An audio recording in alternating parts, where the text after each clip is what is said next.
Okay, hello everyone, and welcome to another edition of our brand new podcast, Ponytails, with me, Chris Miller, and of course the much more important member of this crew, and that's Mr. David Seaman. David, how are you doing? Good, thanks. Good to have you back here again. We've got off to a big start this week with the Premier League. Did you catch it? Did you get some games in? I watched a few games. Obviously, I watched the Arsenal game while I was out in France. But yeah, it was frenetic, that one. Yeah, it was. It was. 1 minute like what is going on? Yeah. What's happening with the defence, and then all of a sudden we end up winning the game somehow. But it's good for the confidence, but there's a few problems there. But I know they've got injuries. So that's not the real defence that we normally have. That's what I'm putting all my money on. Yeah, well, I mean, have you made some predictions for the season? Did you have a thought about? Has anyone asked you that yet? You said top four. Are you putting Arsenal up in the top four? Yeah, I would always put them in the top four because that's at least where they should be. Yeah. Obviously, they didn't end up there last season, but with the Europa League now, I don't know how much that's going to affect performances. I understand he's going to play a totally different team for that, but. It would make sense, I think. Yeah. Focus on getting back in the Champions League. I mean, obviously Manchester United did it through winning the Europa League. Yeah. But that is a tough risk. I mean, you always want to win a cup, though. Yeah, but that was a great achievement. To actually win that is fantastic. But with Arsenal for this season, top four, and then I still think we're a couple of players short. To actually get over the line as to try and win the league. So. Yeah, anything in that top four would be great. Who are you impressed with just from seeing the games this weekend? Man United, massively. You look at that team now, and there's quality all in every position. Not just the quality, technical quality, but even physical quality. They look massive. Yeah. And when you watch the game, you're like, why did Chelsea sell Matic? Yeah. Because he's just such a great player. And the way that he runs that midfield, he allows players to push on, he just stands there and covers the back four. I was just really shocked that Chelsea let him go. Absolutely. I mean, I think I read something about Jose Mourinho coming out and saying that it could be something to do with behind closed doors at Chelsea. There's something going on there which allowed that transfer to go through. I mean, it looks strange from everyone else. I remember the day when no one would sell to a rival. Yeah. I'm talking about rival for the same position. Yeah. Anyone in that top six, you'd struggle to get a player off of. Whereas now, these players are sort of transferring fairly freely. Mata obviously went before Matic now. Yeah. What are your thoughts on that in terms of the way that it's changed? And do you foresee that being as something just that we're going to get used to and seeing the big players transferring between clubs in the top of the Premier League? Yeah, I think we are going to get used to it because it is happening more and more. I think there's a lot of talk about where Sanchez might end up. But like you said, with the Matic and Mata, now they've got a problem with Costa. We don't really know what's going on behind the scenes. Something's not right. And then as we saw with their performance, it just all went wrong in that first half. Cahill getting sent off, which I thought was a harsh red card. Right. But then to go 3 down was really shocking. It takes something to do that. Yeah, they came back and then Fabregas got sent off and they nearly nicked it at the end. But it's strange what's going on there after what they achieved last season. Definitely. I mean, it's my own opinion, but when you throw the kind of money that some of these clubs do throw into the system, and they have these sudden brilliant seasons where they're absolutely unstoppable, and then I remember Chelsea finishing 10th or 11th. Was it a couple of seasons ago, and they've been fluctuating like that. And I don't know whether there's something toxic about having of the kind of money coming in from chairmans who come in and take over clubs and just throw money like that into it. I don't know whether there's something that's changing the mentality. So many egos, so much. The wages are so huge. Yeah, it can be bits of that, but I reckon they have one hell of a party after they've won it. Well, there you go. You get the medal, you go. As a Tottenham fan, I sort of sit there going, I've only, it's great that we've got a wage structure and this and the other. It's like, we haven't won anything in like 8 years. Well, look, there was a day when the chairmans weren't quite the sheikhs and the oligarchs of old. I remember even when you were at QPR, there's the time when a chairman actually asked to play? He asked to play in the game. So me and Jim Smith were having contract talks. When was this? Was this? This was probably about 88 or 89, and we were chatting about my contract, and this was towards the end of the season, and obviously done quite well, and this, that, and the other. And the chairman was sat in there, and he was only a young guy, Richard Thompson, his name is, I think. And we agreed everything, and then at the end of it, the chairman looked at Jim Smith as serious as anything and said, "Jim," he says, "just one other thing." He says, "Is there any chance that I could get on for the last game of the season just for 5 minutes as a sub?" And he was deadly serious, and me and Jim Smith looked at each other we just could not believe it. And it was so hard not to laugh. But what? That's crazy. I mean, can you imagine that nowadays? I would have loved him to have gone. Yeah. Unless he went in goal, then it would just be ridiculous. No, I got kicked right up in the air. I mean, it's funny that he would have put a man who's obviously done so well as to be in a position of owning a football club, that he could then sort of have that sort of lapse in common sense. He could think he could play. It was just, It was strange, but it was funny as well. This is sort of the days maybe we miss a little bit now, with all the glitz and the glam and the ESPNs and the Skies, and everyone's all over the place. Maybe there is that. You get nostalgic about those old days when a chairman might actually throw that out there. I think everybody's more on their guard now. Yeah, absolutely. I mean, it's funny that, isn't it? Because it seems like players are on their guard. Agents are on their guard. Managers, everyone. The club has to create such a strict sort of bubble around all the players. I mean, the paparazzi, things like that, press, and trying to get in and get the pictures or whatever it is. I mean, obviously someone who used to play with, a lot, Paul Gascoigne. Yeah. Obviously as a Tottenham fan, I've got a tremendous amazing player. Respect for him. You ask anybody that's played with Gazza who their best player is, and I reckon 80-90% of them all say Gazza. Yeah. Because he was so good. So good. I only saw him obviously playing against him when he was at Tottenham. Mm-hmm. I actually played against him when he was at Newcastle when I was playing for Birmingham, but to see him in training with England and see what he could do in there, and then he used to do it in the games as well. It was just phenomenal. And what was it about him particularly? Because he has such a character as well. Yeah. Such a character, and it's almost like it just added to the whole enigmatic kind of quality. Yeah, but he would do that. He'd be the character on the pitch as well. Some of his things that he used to try and get away with. One of his favourite tricks was, if a player was coming in, and you're going to try and hold them off with your elbow, he would just not gently, but to put them totally off, he used to say, "Hand in their face." Yeah. Just hand them off, but put your hand in their face. Don't go and punch them or anything. Yeah. But just get. And he says, because as soon as you do that, he said, they just go, then they go weak. And it worked. And he used to do it. I wonder whether they get away with that now, though, because you can't even go above their shoulders before you get sent on. I remember even one of his tricks that he tried with me. We were playing at White Hart Lane, Arsenal, so big game. And I saw him in the tunnel, we were going out. And as we stepped onto the pitch, he actually tried to pant me. Luckily, I got my shorts tied. Was this at the days where this was a broadcast with the cameras in the tunnel, or is it just...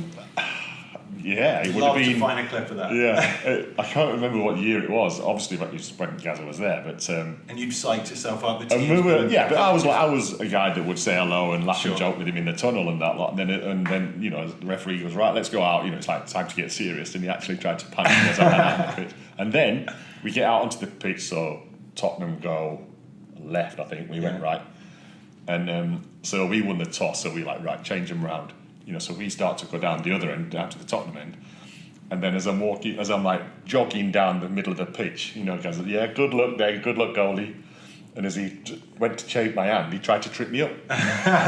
So this is the sort of things that he used to do all the time. That's so good. Yeah. I mean, you guys, you were friends outside of playing as well. You used to fish and... We were big friends, and we still are, but it's just so hard to get hold of nowadays. But we, especially with England, we'd be in the hotel for ages, getting bored, I'd be getting bored, he'd be getting hyper. And Terry Venables, the manager, would be like, "David, take him fishing."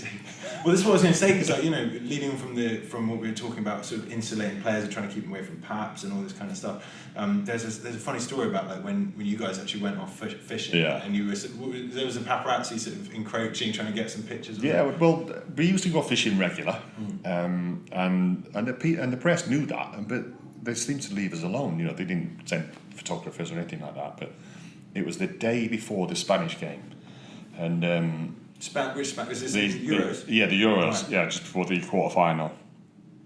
And we went fishing. There was me, Gazza, and Ian Walker. Yeah. And we're in the middle of this lake on a boat, fly fishing and everything, and just enjoying it and relaxing. And then all of a sudden I noticed this guy on the bank and he's got all the gear on and he was casting a good line actually. And I says, oh guys, look at him. I says, he looks like he knows all this stuff. Oh yeah, and then all of a sudden we carried on fishing. We looked up again and this guy had disappeared. I was like, where's he gone? And as we all like looked over like that, he popped up from behind the reeds with this massive lens on his camera, taking all these pictures of us and everything. We're like, oh God. Gazza was like, right, quick, row in. I want to get the film out of the camera. The days when they had films. Yeah, I was going to say. Oh, yeah. And so anyway, we start rowing in, and so I got straight on the phone to the guy that owns the fishery. I said, close the gate. I said, there's a reporter in here, photographer. We've got some pictures. We want to have a word with him. Anyway, we were rowing in fast as we can. We get to the shore. Gazza jumps out of the boat, runs over to the guy's car. You know, he's now locked himself in his car. And Gazza's like knocking on the window, and that was like, come on, you know, I want the film. And the car was waiting right at the gate because he obviously couldn't get out. Yeah. And the guy put his window down. He says, no. He says, you can't have the film or anything. You know, he said, no. I was like, give me the film. You know, she's not getting out. Anyway, Gazza then reaches in, grabs the guy's mobile phone. And so he's like, right, I'll give you the phone back if you give me the film. I'm like, no chance. So then the guy now puts the window up and doesn't want to talk to us.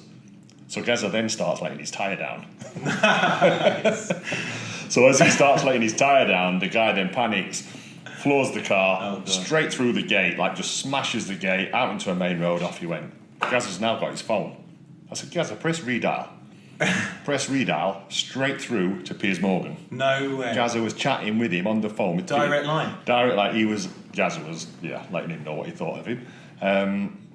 So then, and he's like, if you print them photos, I'm never going to speak to you again, and all that. So anyway, the next day, the day of the game, on the front of the Daily Mirror, Gazza's Armada, Abel, Seaman, and Walker the Plank. Oh, the days, the good puns. That is absolutely brilliant. So that was, See, there you go. That's what I miss actually. You know, just the one cheeky photo and an amazing, just for the pun. Basically. Yeah, good story. Yeah, you know, and it was funny, but it weren't quite so funny at the time. But yeah, great headline. Yeah, that's awesome. I mean, obviously you love your fishing. I know that you know, sometimes it's maybe got the better of you. You suffered a bit of a weird injury, didn't you? Through fishing. Yeah, I see. Our researchers, our little elves, have been working away, and we wanted to do a little quiz with you because we had to look into it, and we just want to know whether this is true. Obviously, I think maybe I know the answer now, but apparently you had a couple of bizarre injuries in your career. In 2002, you sustained a shoulder injury caused by wrestling with a particularly big carp. Does that sound right? Yeah, it must have been a world record. Yeah, so it was a tiny little one. No, I'm not having that. I've never caught a big enough carp to injure my shoulder. Wow, so we'll put that down under the fiction section. Actually, no, here we go. So we're going to do a little quiz. Yeah. We're going to do a little quiz.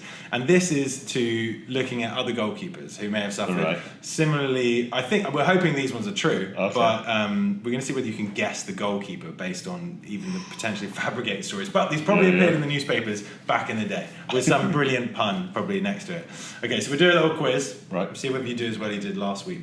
You did nail it last week, 5 out of 5, I think. Okay, so number 1. Who severed a tendon in his big toe after he dropped a large jar of salad cream on it? I know this. Yeah? Dave Besson. Dave Besson, that's correct. Twice capped for England goalkeeper. He missed the start of the 93-94 campaign because of it. Yeah. You were in the England squad together, weren't you? Yeah, we were. Well, Dave replaced me when I was in the England squad in 1990. I was third choice. And then I broke my thumb in training. And Dave Besson replaced me. And that wasn't a fishing injury? No. No. No, what he did, he was trying to stop the jar hitting the tiles in his kitchen. Yes, you put your foot out, didn't you? Yeah, and so the missus would have been pleased? Yeah, but it hit the tile. That's what made it crack. You know, it hit the tile and his foot at the same time, so then it shattered and... okay. So, well, at least he tried. Yeah. So, number 2. So you got 1 out of 1, brilliant. Okay. Number 2. This player cut his finger on a penknife whilst fiddling with the waistband of his trousers. I think you're going to know this one. A clue. 43 caps for England, but 0 convictions for possession of a knife. Is this Chris Woods? It is Chris Woods, it's correct. Chris Woods played for... He played for Norwich. Rangers, Glasgow Rangers, and came back with Chef Wednesday. Chef Wednesday, that's where because I remembered him from Chef Wednesday days, I think. Yeah, I remember that game. And you guys were in the you guys were in England setup as well? Yeah, well, it was, like I say, in 1990, it was Peter Shield and Chris Wood and then me. Nice. Then Peter retired, then Chris... Was there some sort of jinx going around with these weird injuries for all of you lot? It cost me a lot of money. But this injury, see, this is a little fact which our guys have found out. This injury meant that you won your third England cap, so you could spend, so you actually got the ball rolling. Oh, right. Well, I didn't realise that. Yeah, no, that was... So thank you, Chris Woods, exactly. for not being able to, tailor your pants properly. Yeah. Right, number 3. Who knocked out his 2 front teeth whilst getting his golf clubs out of his bag? Oh, tricky. Actually, do you know where he got? He got them out the boot of his car. And I'll give you a clue. He would call it the trunk of his car. Oh, there you go. Like someone like Casey Keller, yeah, exactly right. There you go. I wanted you to do one of those. I wouldn't have got that unless you said that about the trunk. Number 4. Who twisted their ankle after falling on a sign telling him not to warm up in the goalmouth during the pre-game warm-up? So a bit of karma right there. Right. I wouldn't know that. You nearly got it with your comment just then when you said right. What, Richard Wright? Yeah, Richard Wright. Did he? Yeah, former teammate of yours at Arsenal. Ipswich. Was it Ipswich or Everton? He did that at Everton. All right. Yeah, back in 2006. Yeah. So former teammate. See, like I say, have you got the cursing, jinxing touch here with your fellow keepers? Number 5. Who dislocated his jaw whilst shouting at his own defenders? That's amazing. Yeah, you'd think it was like Schmeichel or something like that, based on the way that he used to go for them. It's it's a little bit it's a way ago. Is it? Yeah. 1975. Oh. Manchester United versus Bob Wilson. No, not Alex Bob Stepney. Alex Stepney. I'd love that to have been Bob, because we would never ever live that down. Number 6, final one, and so first one you got wrong in 2 weeks. It's brilliant. Gonna say very well done. Who was admitted to hospital with 2nd-degree burns after he agreed to let a friend iron his back? What? I'm now trying to think. Agreed. I'll let you iron. I'm now trying to think of what goalkeepers Gazza knew, because that was one of the sort of things he did. No, I wouldn't know. He's got a bit of a link to Arsenal youth team goalkeeper who was perhaps more famous for punching a fan during a game in Belgium. It was Graham Stack. Stack. Yeah. Oh my god. You have to find out what the story was behind that. I do, yeah. It doesn't even make sense. Iron his back. I've got his number. That's like it's a thing. It's not even a thing. You don't. I really want to iron your back. Yeah, next week. I just don't even know what that is. Well, David, 5 out of 6. Not bad. Congratulations, you're doing well. We're going to have to think of some sort of reward, obviously, if you make it all the way without with a good win percentage. Thanks again. Awesome fun talking to you. Everybody at home, we'll see you again next time. Bye.